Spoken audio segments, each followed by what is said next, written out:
kutenda Mwari zvikuru masikatano. Mwari Mwari wakanaka. God bless you so much. Mwari wakuitire nyasha. And shimire Evangelist will share the gospel of the kingdom. Luke chapter 15. It's one of the common scriptures. Luke chapter 15 from verse 8. Either what a woman having 10 pieces of silver, if you lose one piece, does not lit a candle, sweep the house, and seek it diligently till she finds it. And when she found it, she calleth her friends and her neighbors together, saying, Rejoice with me, for I have found the piece of which I have lost. Likewise, I say unto you, there is joy in the presence of the angels of God over a sinner that we thank you for your word. Speak unto us this afternoon.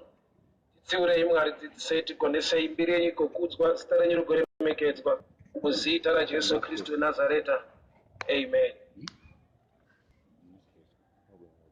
Kamenza kunaerenga zanzi mukadzi ane makwenzi ake 10 nokuvharakirwa nerimwe chete ndokubva padisciple pakatsana kuti wakarikavha sei kuti agone kuwana the lost coin. So Bible ati wakabatidza mwenje mumba make akatanga kutsvaira kusvika awana coin raanga arasa mumba ndokunoshedza vavakidzani kwaakuuya ndokubva atanga kupembera. This short story cannot parable. It has to do with the kingdom, with the church, with the individual. So I'll break it into dimensions from the kingdom point of view, from the church point of view, as from the individual. How do you recover what is lost in you? Mwari vachisika munhu ari wonderfully and fearfully made. Munhu wese ari gifted in life. Whether auzive gift yako kana kuti wakaidiscover usikuexcela, but the real truth about life, Mwari pavakakusika, you are somebody special, wonderfully and fearfully made. You are gifted. Zvinogona kuti nasvike pakuvigwa asina kudiscover gift iri maari, but kusadiscover zviri kuti hapana zviri pauri. Inyaya yokuti wakangotadzawo kuziva zviri pauri. Ndofunga long back kana munhu akafawo kuma 83, 84, 85 kana kusvika pa 1990 wakafa achingofungira kuti muZimbabwe muna diamond. Svika generation yapo kana kuti yakararama kusvika mumazera atira. Now we know kuti pane chimwe chiri so important as a gift akapiwa nyika naMwari chatakadiscover chatakagati nacho, but vamwe vakasvika kufa vasina kuziva kuti chidi ichocho tinacho. Mwari vachipa vanhu manatural gifts akafanana negold, emerald, zvipi nezvipi, minerals ese vakazviviga kana kuti mumatombo. So panodiwa mining skill to mine the ground. Mamine, then you take out minerals aripo zvichida anoda a process kulaprocessa kusvika mawana chinhu chinonzi gold, which means there is skill iri munhu yekuti akadevelopa anogona kumina what was already given to him by God. I will repeat again. Gold takaripiwa naMwari rikaiswa muvhu mumatombo pasa. Zvore kuti Mwari paakatotipa akatipa chinhu chakavanzika, but akatipa haana kugold munorida panyika iro. Gold tinoda panyika rakaiswa muvhu rikaiswa mumatombo rikaiswa pasi.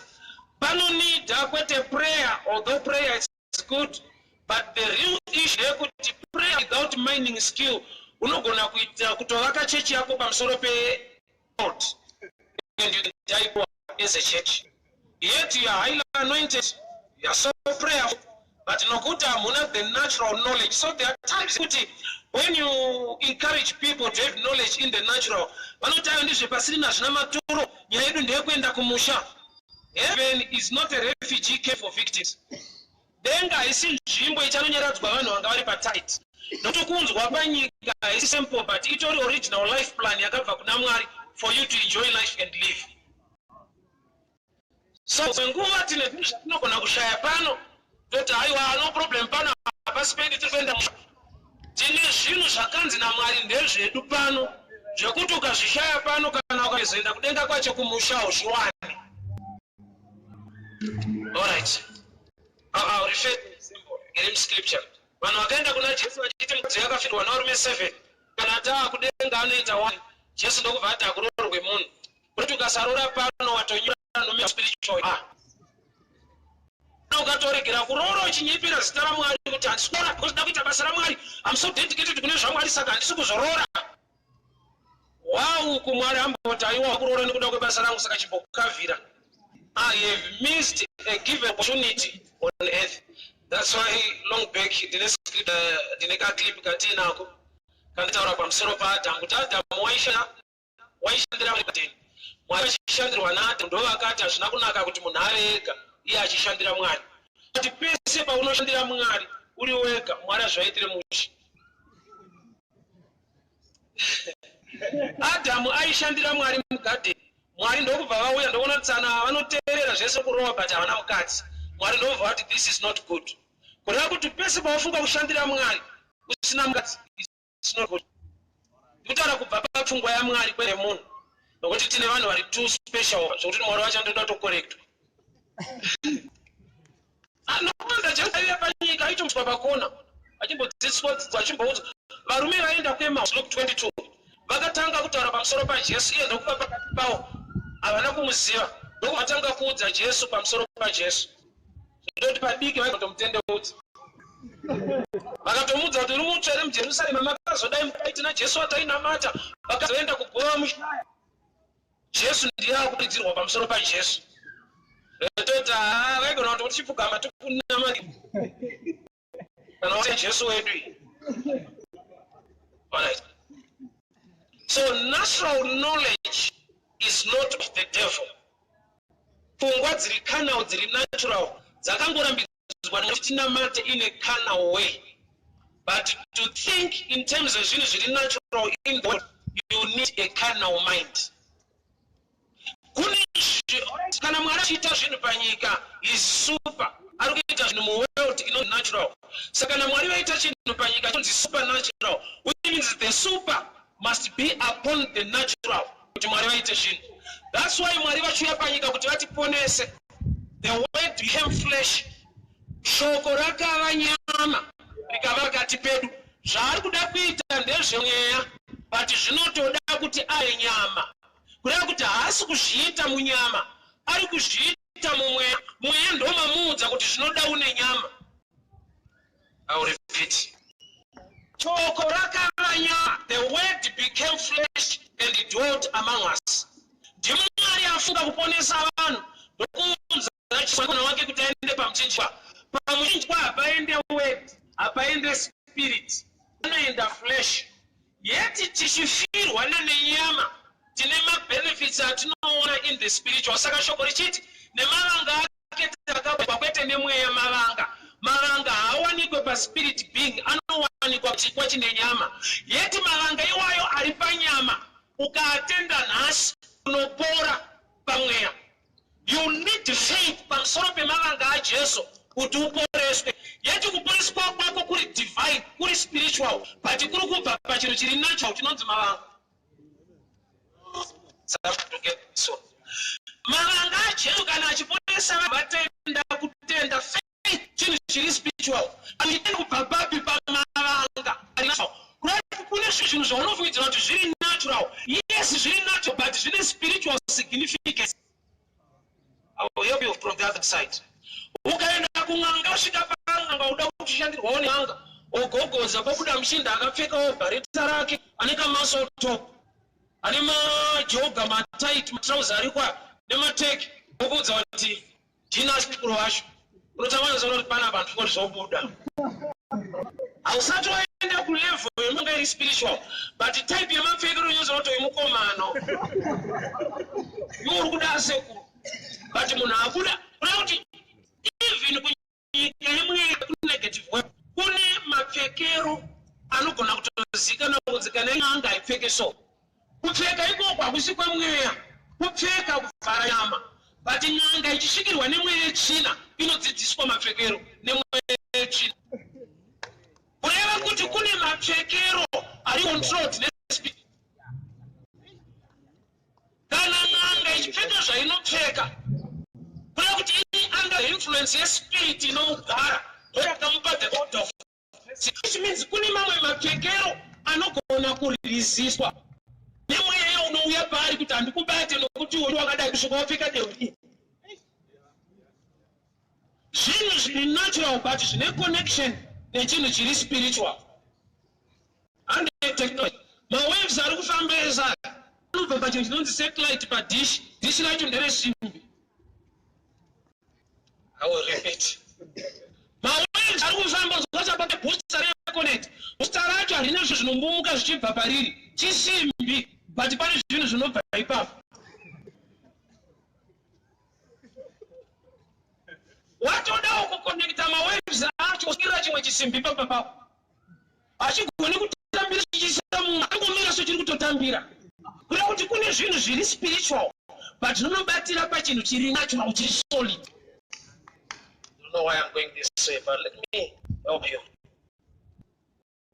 So mukadzi akarasikirwa nekoini rake mumba. Bible kubva rati kwakubatidza mwenje kuti atange kutsvaka. Chaita kuti abatidze mwenje ripachena kuti agone kubatidza light kana mumba mune chiedza. Unobatidza light kana mumba mune rima. Ko aziva sei kuti pane koini rarasika imo mumba mine rima nokuti haasi kuona. Zvapachena kuti mumba mukoini rarasika rabva from a higher table kana kuti pachair richienda pafloor sakadona, it makes a sound. Achishaya kuti adiscover kuti pane coin rakona inyaya yekuti a coin can make a sound. Akudiscover pasight nokuti kana abatidza light mumba macho mune rima zvioneke. Saka haana kushanda nesight, akashanda by hearing. Bible rangu rati faith comes by hearing and hearing by the word. Kuda kuti life yako kuti uzive kuti life yandikurarama isi yangu hazvioneke kusvika wanzwa shoko raMwari rinokuonesa zvauri maari kwete zvauri pauri. I will repeat.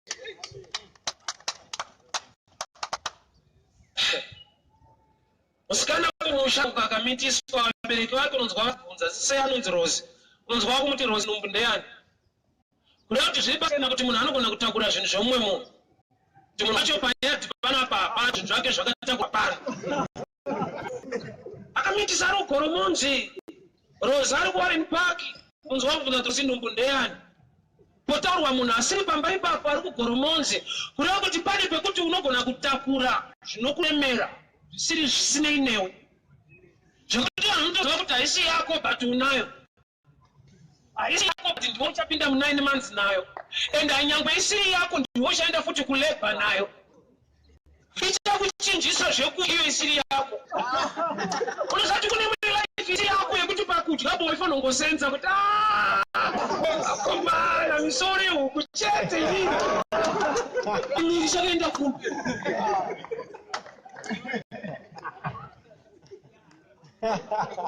Joyce nemukadzi ane mumiri iri kubva pane chaakatakura, but chaakatakura ndochiri kuita popoterwe pakudai. Which means zvisiri zvake zvinogona kukontrola dyiro. Zvisiri zvake zvinonzi nombo zvinopfeka inonzi tenet. Haasi kupfeka nekachoice yekuda fashion. Ari kupfeka ringe chiri kuti zive flexible pane chaakatakura. Kune mapfekero ekuti wagona kuzoona kuti wamweyo. Ina handifaniri type yekupfeka but izvi zvinizvi ndiri kupfekedzwa panapa.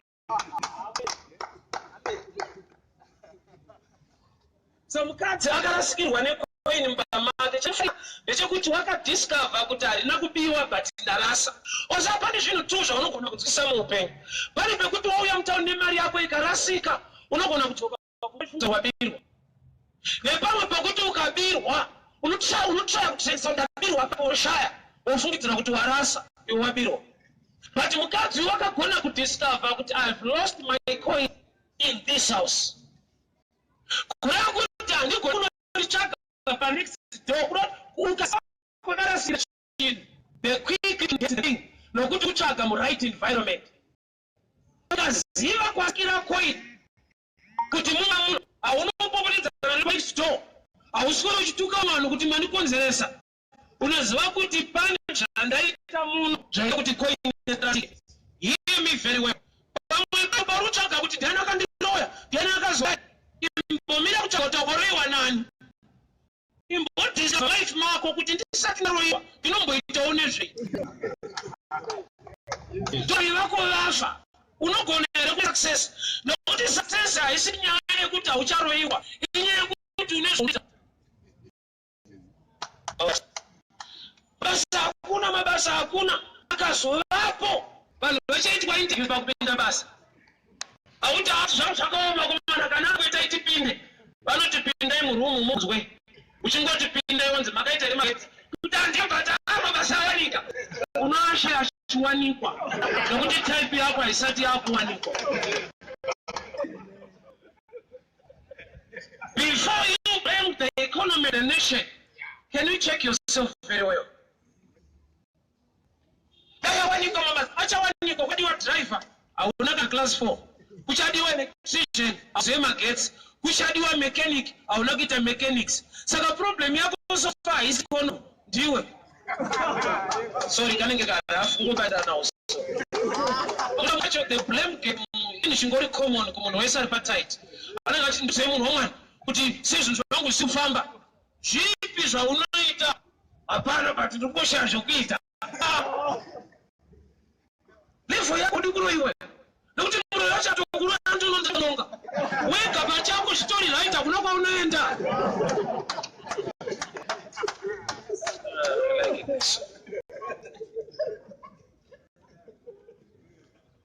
So coin rakarasika mumba make.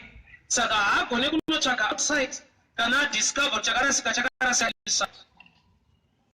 Samson akagerwa musoro.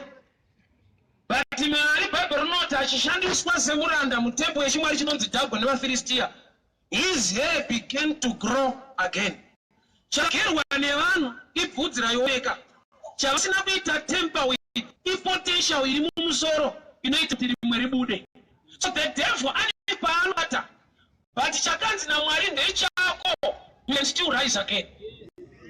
Samson haana kudamburwa musoro, akagerwa musoro. Si kana richibvubvudzi kuda kuti vanhu dai vakanyatsoziva kuti pedze naye kubvisa musoro nokuti kubvisa bvudzi kunongoita kuti rimwe rizobuda. Inzwa vhaikabira munhu mari kwawa yodya mari yacho yopera. Next month inofanirwa kumutamira futi the same person kuti imibire. Why? Inotoziva kuti kwatiri kubawo anoshanda saka inoiwana kunokuti angopedza totombirira uko kudati chinotokontrola umbavha hwake manje munhu waanobira zvekuti akati akasiyantofa because anobabasa akabira munhu atambira kubasa.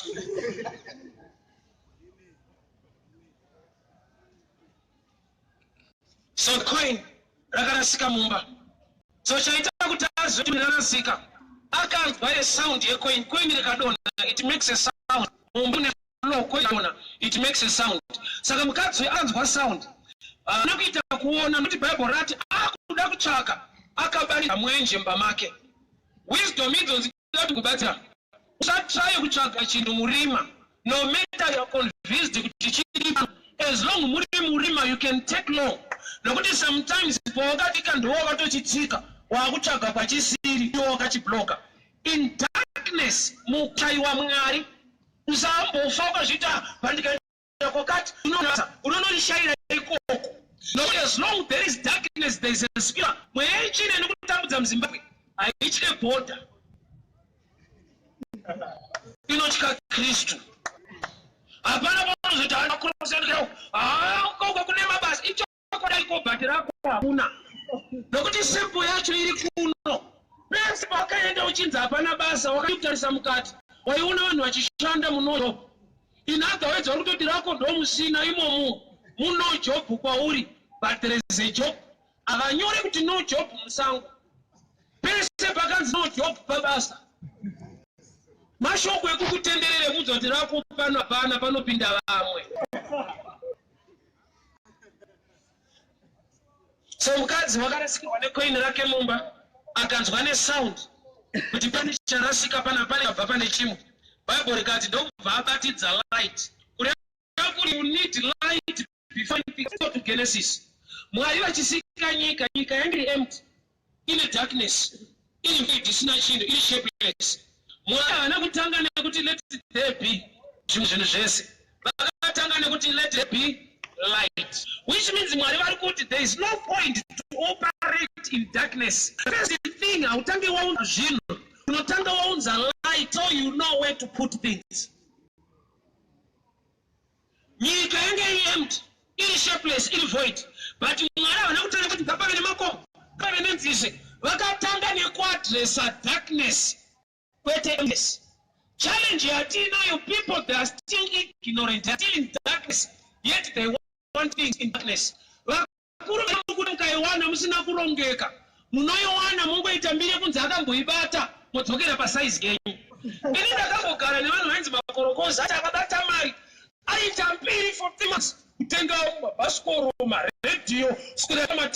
After 6 months, why no kuti poverty achigadzirishwe nekutsvaka mari chinogadziriswa nekutsvaka information nokuti poverty is not lack of money, poverty is state of mind. Saka uchiona kuti kune wokuti akaiwana urombo haupere.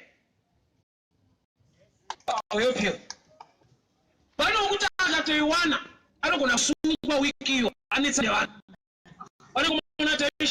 Tikatambira mande akazvimba zisu mari yaimurovesa aitorohwa chete kana tatambira muzanoti akaiwana akapinda mboti marombe kusatsvaka basa obuda maziso akadai so nekuda kwepei kauri murombo inokurovesa.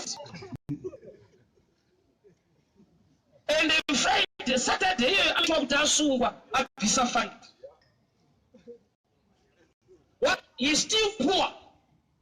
Money cannot fix poverty. Poverty is not lack of money. Lack of money is a symptom. Yekuti ya poor. Yekuti chino deal poverty. Jesus wanted to be. I've come to preach the gospel to the poor, which means the gospel gonna be the good news. Kune new message. You know, find wakupata mind demon. Utagone kudila ni ma resources. Ma resources are changing. Mundiano change the environment kana zvazvekuita ma resources.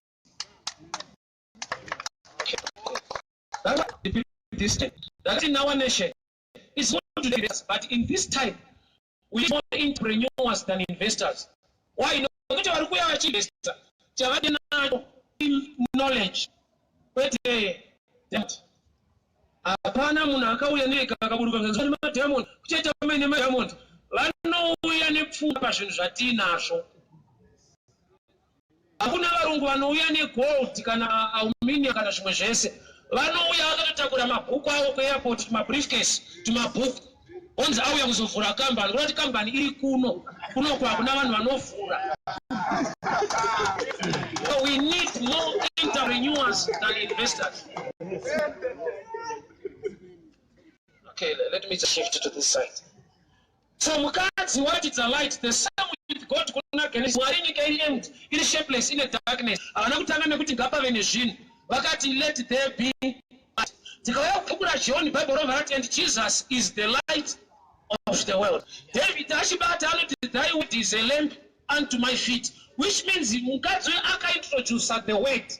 Pamunhu wese ane problem, number one issue anofanirwa kufixa, you need knowledge. You need the word of God. You need Jesus in you, who is the light of the world. So mukadzi abati light. Bible harina kutaura kuti abati light ndokubva anonga queen rake ravasika. Rati paakabatidza light ndopaakatora muchairo akatanga kuchaira mumba. Chinoita kuti munhu achaire mumba inyaya yekuti mumba munenge maita marara. Hauchaire makachena, unochaira mune marara. Mukadzi uyu haasi kuda kuchaira mumba, ari kuda kuwana coin, but the process inotoda kuti apfuure ne-dimension yekuti she must sweep the house. Rima radirwa naro ne-light. Whether unonamata stereka unamate rima ririko. Mwari chaiye kuna Genesis Bible rinoti iye ariko. There was darkness. So darkness haina depth spirituality kuti I'm too special, so there is no darkness. Chinhu chinongoapia chinoda kudirwa nacho. Whether unonamata unamate murume akababa dombo akavaka pajesha vakafesa one thing in common. Dutu rakauya mepone mvura against both houses. Kureva kuti kuvakira padombo akuku avoid kuti urege kurwiswa. Akavakira pajecha pakauya mhepo nedutu remvura. Akavakira padombo the same thing. Chasiyana end result but chakafanana the forces attacking. So mukadzi uyu kana batidza light. Mwari ndokubva vati let there be light. Kureva kuti mwenje ndinofanirwa kuvapo usati waita zvimwe zvinhu zvese. Saka darkness chinhu chiri common, chiri natural to both people. No matter I preach to you, there are areas in life I need knowledge. And izve zvese ndingangodaro kuti zva zvizhinji, but zvizhinji hazvisi zvese. But in certain areas of life I still have darkness till I get knowledge. Ine zvandisingatomboziva izvezvo. Ndotofunga hama dzangu dzapa level yepamusoro anotomboti pamwe kushaya kupari zvekuparidza he kuti akuti nhasi bvunzai nchikuudzai nemuchibvunza nchikupindurai. Awana pakuruseti kwaya mufundisi anodaro. That's what you don't just teach preaching to win souls than to create my debates. Uchibvunza nekutinzwa danger in brackets. Ukandibvunza ndikatadza kupindura ndiwa kutofanira kumira kuno. Saka nyaya ndeyekuti kuno kwakuruzi. Tikaita mvunze ukandipindura ukandidzidzisa ndiwa kutofanira kuya kuno ndogara. There are areas that you know that I don't know. Chaita kuti ndiparidze nyaya iyi Mwari andipawo knowledge concerning this scripture. Mwari anditendera kuti ndimire pamberi pako nditaure. But hazvinoda kuti hauna chekutaura, hauna chekuziva. There are certain areas dzine darkness in my life. Somebody akavandiridzwa ndifundisi ndakarota zvakati ndiudzei kuti zvinorevei. Ndikati neniwo ndakatorota nditotsvaga vanondiudzawo. Akati apati munoparidza ndikati inganotaura chokwadi handidudzire ndoparidza. I don't need to have pressure in ministry. I do what God has aligned me to do. Yes.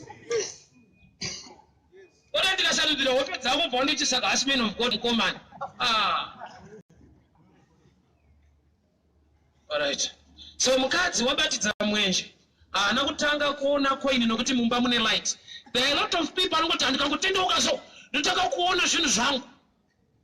Kana Jesu mauri anotanga agadzira imba yacho usati wawana chine value mumba macho.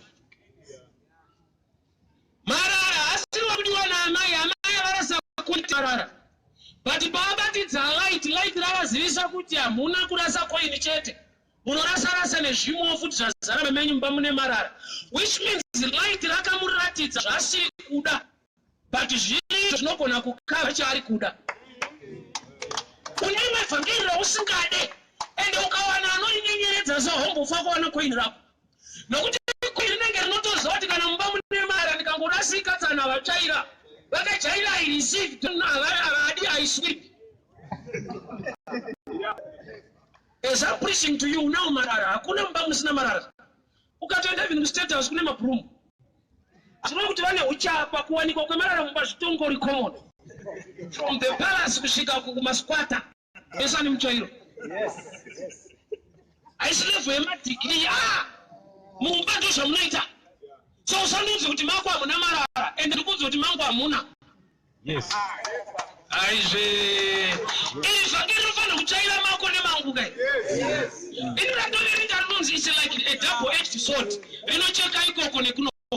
Ukada kurova rinocheka ikoko kana kuchiti kwenyu kana kuangirikana kana kuchii harisi raMwari nderangu. Rake rinogadzirisa neniwo. Saka ndichiti handina pressure ndikadzomaita pamusoro zvangu. He's helping me.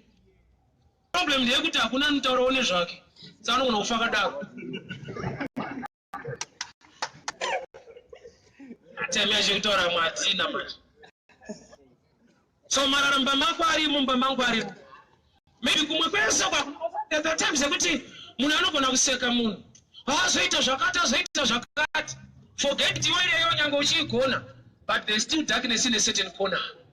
Uchine marara in a certain. Maybe your marriage is not okay, but you're a good preacher. Maybe ukama wako na America wako is not okay, but you're a good preacher. Unogona mfundisi ndingakabiriwa nomari, prophet ndingakatsotsa, iwe ukatsotsa mukadzi wako. Hazvisi papepa, hazvisikani nepublic, Saka the time you know wait out nongedzera maerrors evamwe, you are forgetting to sweep your house. Yes. May God help me to sweep my house. May God help you to sweep your house.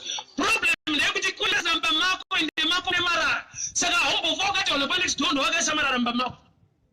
Yonogara imomo. Tine zvimwe zvatirikoti aningi ndiyakonzeresa ningi ndiyarikonzeresa. Ye une zvimwe zvaunofana kuti Mwari ndibatsirei. In this matter I'm wrong. But pese paunozviita munhu angori correct. You miss some things of grace. Nokuti we all fall short of the glory of God. Self-righteousness is very dangerous. You are trying to prove to God kuti Mwari hagone kuronga zvinhu. Nokuti kana akakupa Jesu kuti akufira zoti haugone. Zviti unogona. Inaweza kuti ndakumhanya tinogona kurofa zvinhu izvi. Zvakana nesuicide. Suicide is the highest level of pride. Munhu akazviuraya pamberi paMwari hazvina kuti munhu angaomerwa. Zvinoreva kuti munhu anozvida kuzvikudza ipride. Why? Akauya iwe woti zvangu ndofira ndega. Kuzvienzanisa naJesu shamatofira dzedu, fira dzako ndifira dzako.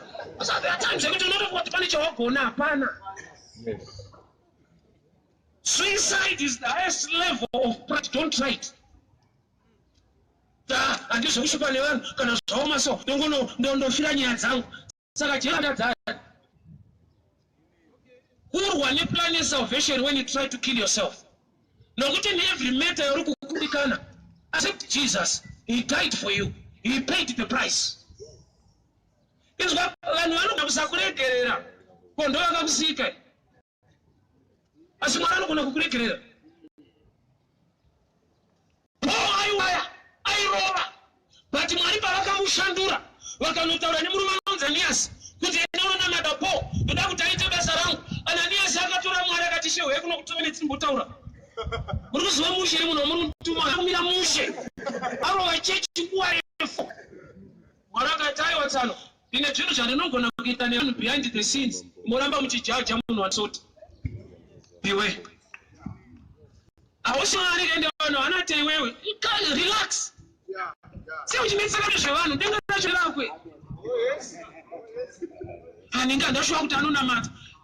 Chokwada unashuwa nokuti haana mate iwewe. Uziva hii asina mate unoziva se. Ende unamate kuburikidza newe. Kutongazo mazana asukere kuno. Unamata chinhu. Mwari vadhila naso. Was so who later became poor. Behind the scenes, God have changed him. Jokutoti Mwari vanomupa assignment yekuti aite basa. But the problem is kuti Mwari ari church yake is not aware kuti Paul is now out of the church. There are people we still accused today, yet in God's eyes, he has cleansed them.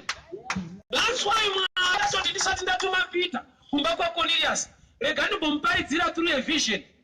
Uraya muka akati shaturai, this is the king.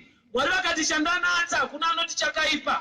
Kuna kuti pane pekuti Mwari vari kuda Cornelius, but according to my standards Anna Peter is not the right guy to preach to. Beware of judging people, you are not God. Yes. There are things that Mwari anoita behind the scenes. Inzwa udurati Mwari akushedze uri political beware. Kuti vamwe muri chikwata chekudenga chachinogarwa nacho pasi.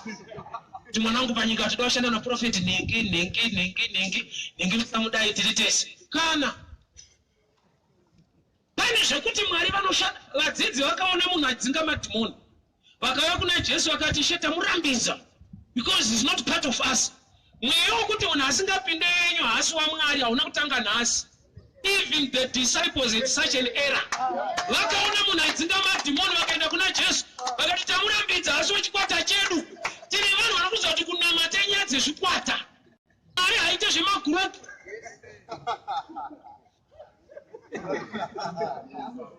Haite zvemagurupu. Anodhila nemunhu sedunga munhu. So Peter anotoda kuparidzirwa kuti aende muparidzi. But pari watonoti ndikamutenda unoparidza, it's not enough. Iye ari muparidzi regani pomuparidzira. Uraya kuti kuna kuti tine vafundisi vanoda kutoparidzirwa. Ivo vari vaparidzi. vantoda kuparidzirwa nokuti inzwa danger iripo sometimes. Murume unonzi Jeremiah akanzi naMwari chienda kumumbuye hai ukasvika ikoko unogara unoona zvaari kuita ndichakupa shoko wasvika ikoko. Jeremiah is a prophet but Mwari vamuti enda kumumbuye hari kwete muprofita kunodzidza. Even prophets must learn. Ask Jeremiah, he was advised by God to go to the potter's house to learn not to prophesy. Yet he was born a prophet, but this prophet needs knowledge. I'm a prophet of God. Jeremiah,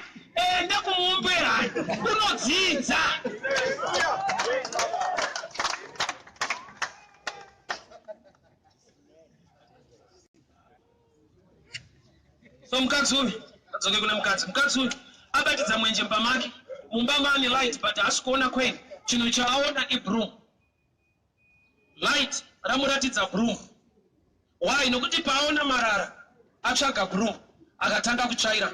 Mukadzi uyu program yake ndeyekuda kuwana kweni, but process yaanofanirwa kupinda through is to light the lamp and sweep the house.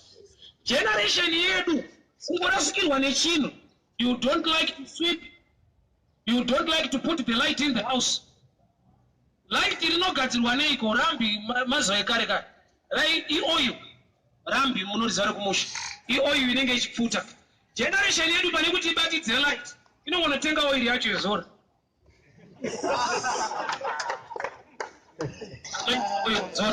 I will recover my job. I will recover what I've lost. Oil arasikirwa necoin mumba maiva neoil, but oil was meant to create light. That's why iye mweya mutsvene wacho anotora muna Jesu. Jesu anova shoko. Jesu wacho uya panyika anoti mweya washe uri pamusoro pangu.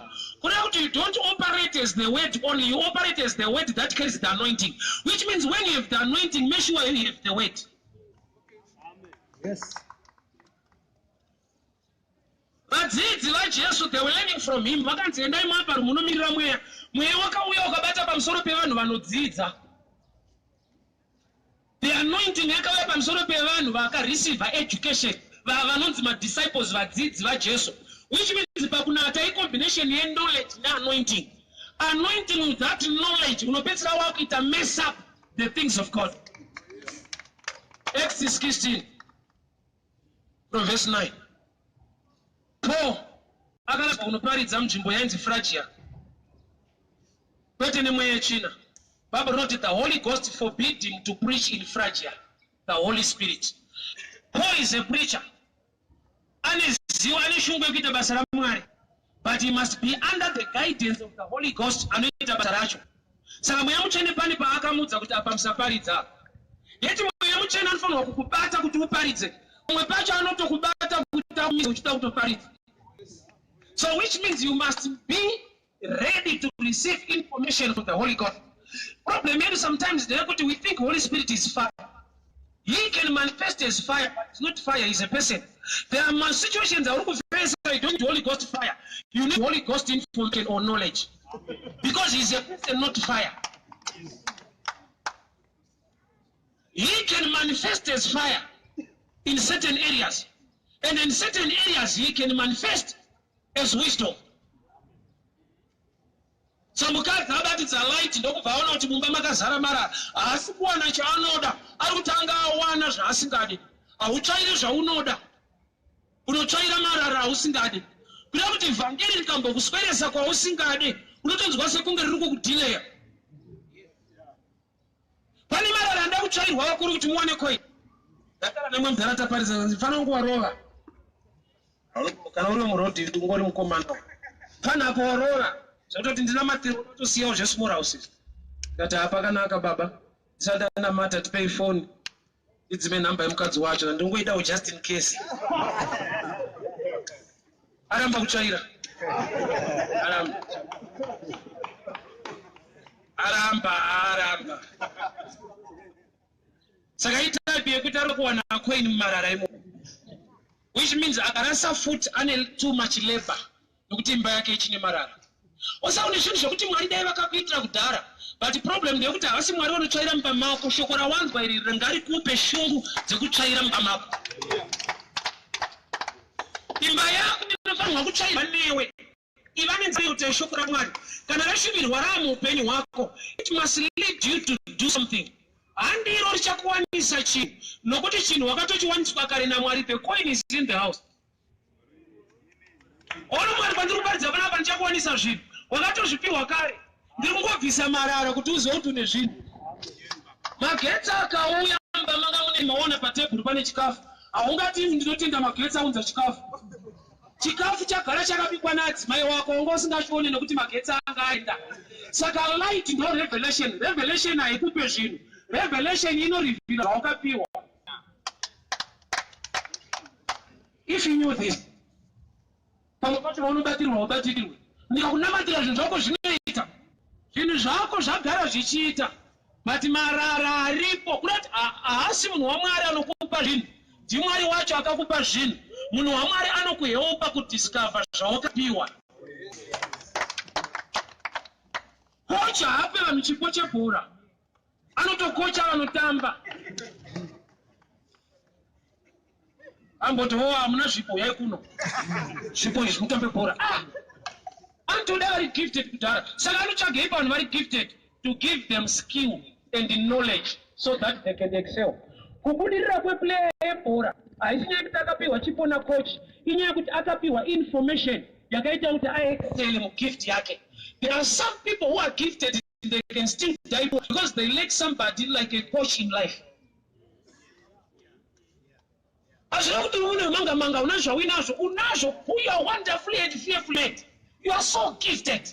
But the danger and when you lack knowledge, the gift cannot take you somewhere. You need somebody who speaks into your life, who gives you another information. Some guys who are back to them when Bible note, akaona broom no vatora broom rakatanga kuchaira mumba.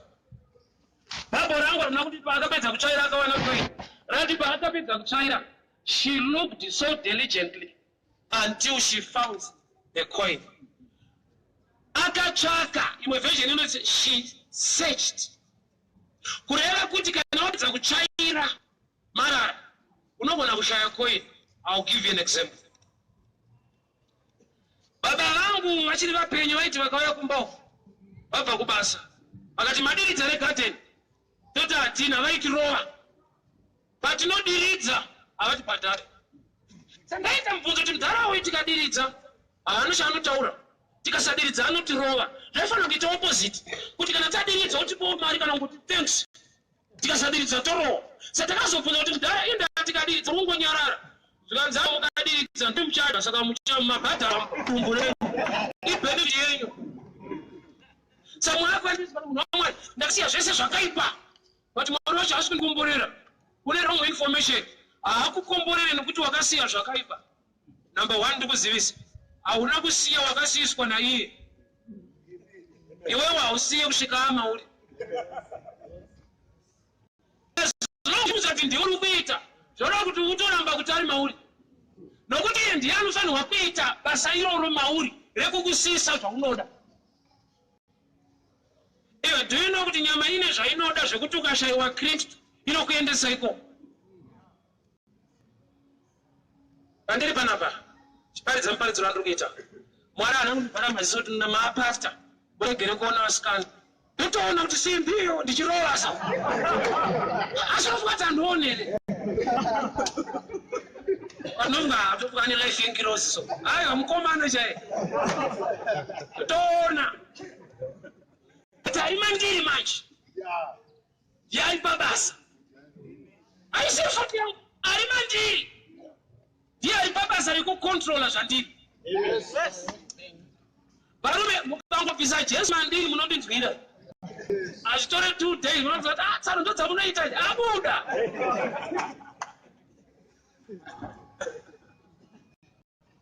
So ari kutsvaira marara ari mumba make. But apedza. Bible not ndobva atanga kusecha. Akatanga kusecha. Kana marara abuda. Hazvisi automatic to discover. That's why I always tell you. Mukaenda kwese kunoitwa deliverance kana mukatoya kuchechi kwedu sometimes tine masaves deliverance. Munhu tikamudzinga dhimoni hatimuti ya successful. Muti ya free. You can also be poor uri free. Saka uchiona izwi rinoti independence harireve rugare rinoreva kusununguka. unoona kutambura wakaita independence. Independence akusikugarika kusununguka. Wakasununguka ukasashanda unoona nenhamo wakasununguka. So panodzimba mwechina munhu ahave successful. Anowapa platform yekuti he must learn what to do to become successful. Muroyo wako kana akatofa nhasi uite mari kusvika wakuota. Muroyo wangu afachaona nchiita mari unofa une nhamo muroyo akafa futi. Tochairwa kwemarara kunze coin, but kunokupa exposure kuti now the room is clean. You can search now. Kana mwechina yadzingwa, you need to search the truth of the scriptures. Enzwa munhu agone kusearcha akamira. Ndiri kuona picture yemukadzi weBible panatanga kusearcha mumba make. It means akatokotama. Or else zvichida kana kukavata pasi pezvimwe zvinhu. When you begin to worship God, you can get the revelation of what to do. When you pray to God, He gives you revelation of what to do. If you don't pray, uchida basa rekunamatirwa, anokunamatira ane power yekuti mwechina inoenda, but mabva ako anounza power yekuti uite zvinhu mwechina yakaenda. So she began to search in the house. Achaira koina haana kuiwana, but achaira. Ndakanamatirwa kuchechiko panamanja asatapinda basa. Makanonitsvaka aiwa, makandinamatira.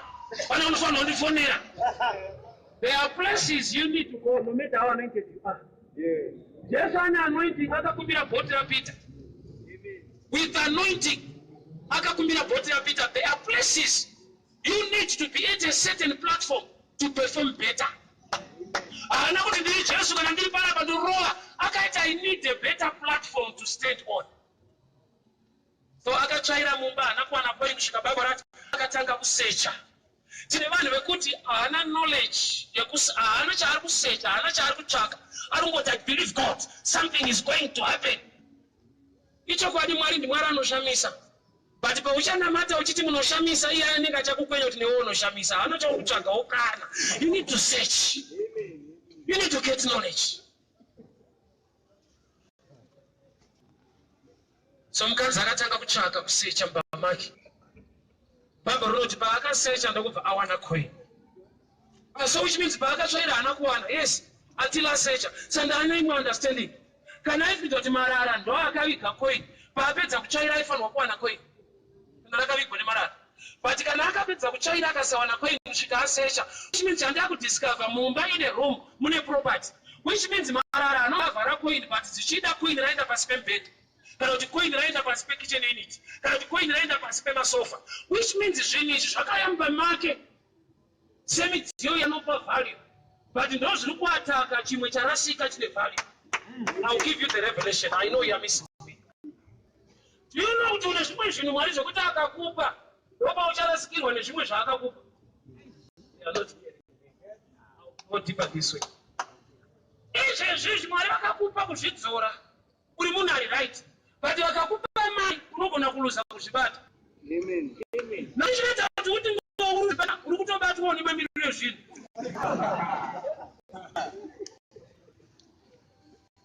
Kune imwe nhamo unogona kudiscover kana wabuda munhu imwe kuti unayo. For example, Mark 5. Murume akaudzwa kuna Jesu achinamatirwa. Akauya nehama dzikamubata ruoko. Asvika kuna Jesu ndokubva abatwa ruoko. Jesu akabuda naye muguta. Akamunamatira. Amubvunza kuti ndikuonei zvikanzi vanhu ngemiti. Jesu ndokubva amunamatira futi. Paauyiwa naye nehama ofungidzira kuti ane problem ekusaona. Gamba ane maproblems too. Imwe yacho inozooneka kana akuona kuti haana maonero akanaka. Uri kuonei vanhu kunge miti? Ndakati munhu yari dangerous. Pamutuma kunotsvaga huna ntanga newo chimwe chimuti. Maybe munhu ufande wemuBhaibheri rekanizgeibate palife yako. Iwe maonero anoita vamwe vanhu iwe kuti hauna respect nevamwe vanhu. You need another touch. Kouriwo munhu haana kana value kai. Chimufunga mabatiro anoita mukadzi wako. Munhu ati mabatiro anomita. Chimuti kwauri, chimuti chaichi. So munhu kana kuona zvakanaka. Jesu anobva kuti don't go back to the same village. Which means nhamo yemurume yadiscoverwa naJesu. Hama dzake dzinobvira dzaziva kuti ane problem. Une imwe problem yekuti Mwari ndiye anotoziva kuti tsano akaita mari haone musha. Vanga kuona mukadzi wese kunge wake. Ukaita iwewe. Izvi zvinotonatsa kudzarasika, but ikati one day unoita umwe kunoto. Unoona mukadzi unge wako kana wane mari. Bese ndana sisi makadi kuhanzvadzi, hapana mari. Hanzvadzi iwewe manje. Iwanda mbishano uchaona kuti hanzvadzi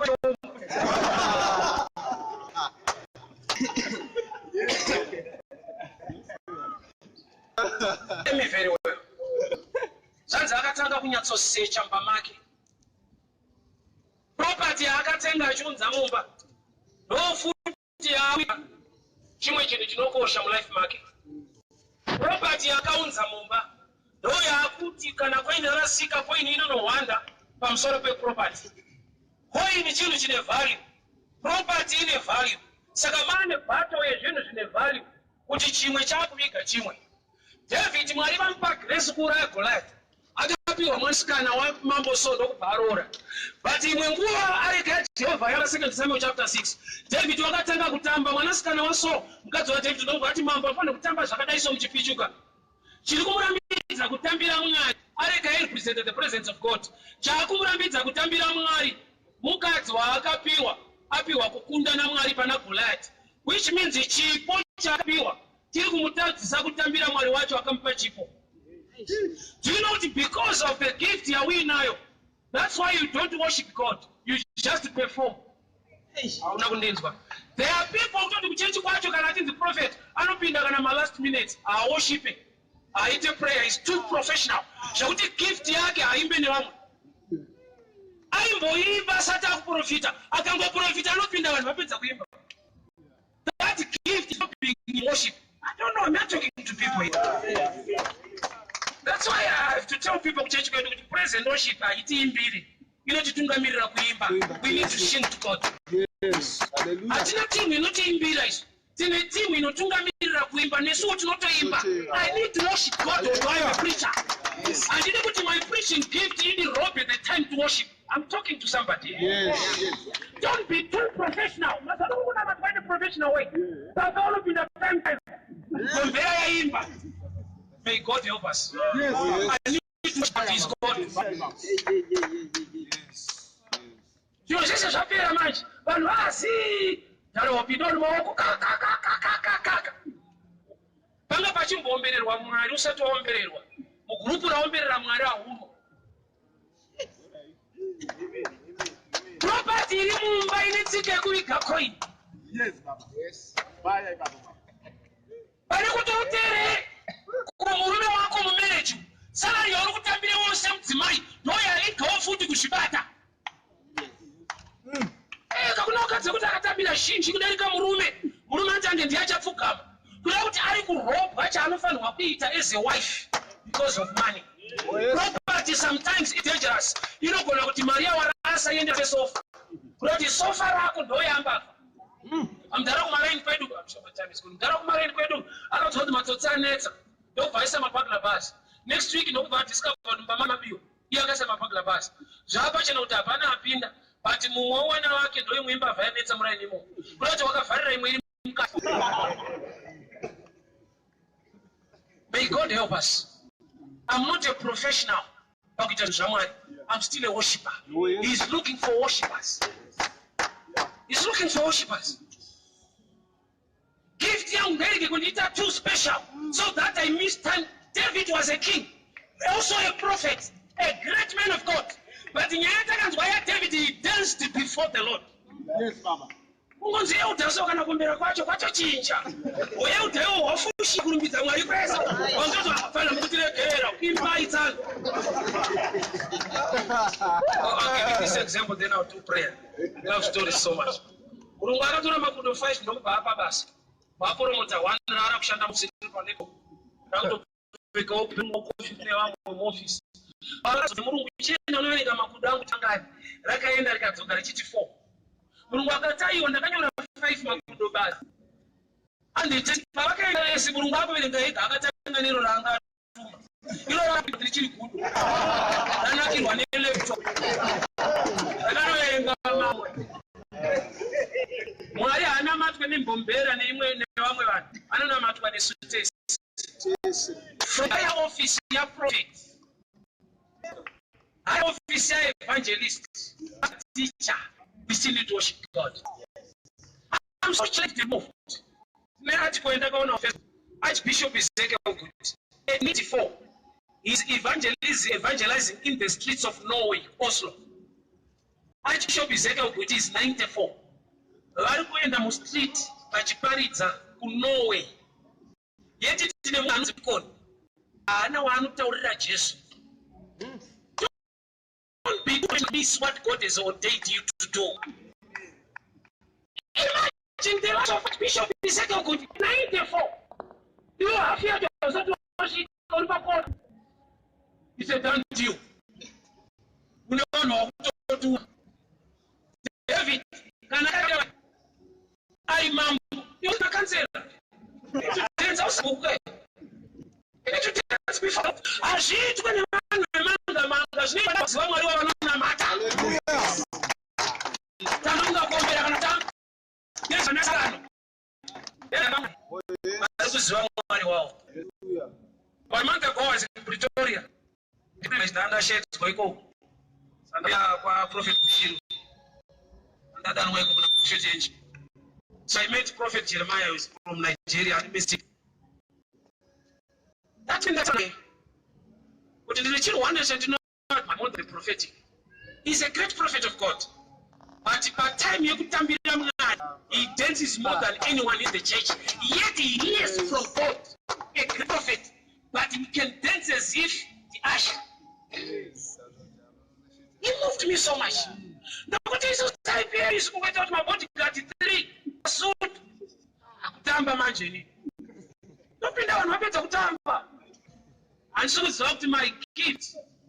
Is robbing the opportunity to worship God. There are things that God will do to you in worship, not in prayer. Yes. Ask Paul and Silas, they were in prison. But when they began to worship God, all the gates are opened. He is a preacher, but I never fully why you preaching. I never fully why worship. There are areas, Mr. Preacher, who is here, where God will address your case in worship. And the way we are too professional, we're not being the the devil will not hide your pain anymore. Because we're going to church dance like Sabbath. I didn't know us. But for those that are worshiping God, what's your problem? Ask David. Yes. He was a king. He worshipped God. He danced before the Lord. Can you raise our hands? Father, we thank you for your word. Help us to discover this in coin. No matter if gifted I am, allow me to have the grace to worship you, Lord. Give us the grace to continue to worship you. As you know, some are engineers, some are doctors. But in your sight, they are your children. They need to praise you as the Father. Yekudzorera matakarasika kubva pakutanga. Patichira zvinhu zveitiombera maoko tichifara tichitamba. Tina vamwe pamusoro paJesu. Mwari wenyasha mutsvene wakatendeka. Revive that spirit again. Property ngairegere kuviga macoin. Kuzvikudza ngakuregere kuviga time yekuoshipa Mwari. Mari ngairegere kundivigira kurumbidza Mwari akandipa mari. Kubudirira ngakurege kuviga zvanofanirwa kuitira Mwari. Humble me again, Lord, before your throne, to worship you in Jesus' mighty name. Amen. May God bless you so much. I thank you, my brother. This man is from UK. He's part of us. Simon's by YouTube. So most of the guys, when they come from UK, they visit us here. Thank you so much. God bless you so much. Since I'm casting online, I need to speak a word fast, a blessing over the viewers. Those in UK, Australia, in Canada, those outside country. Thank you, Lord. In Jesus' mighty name. Amen.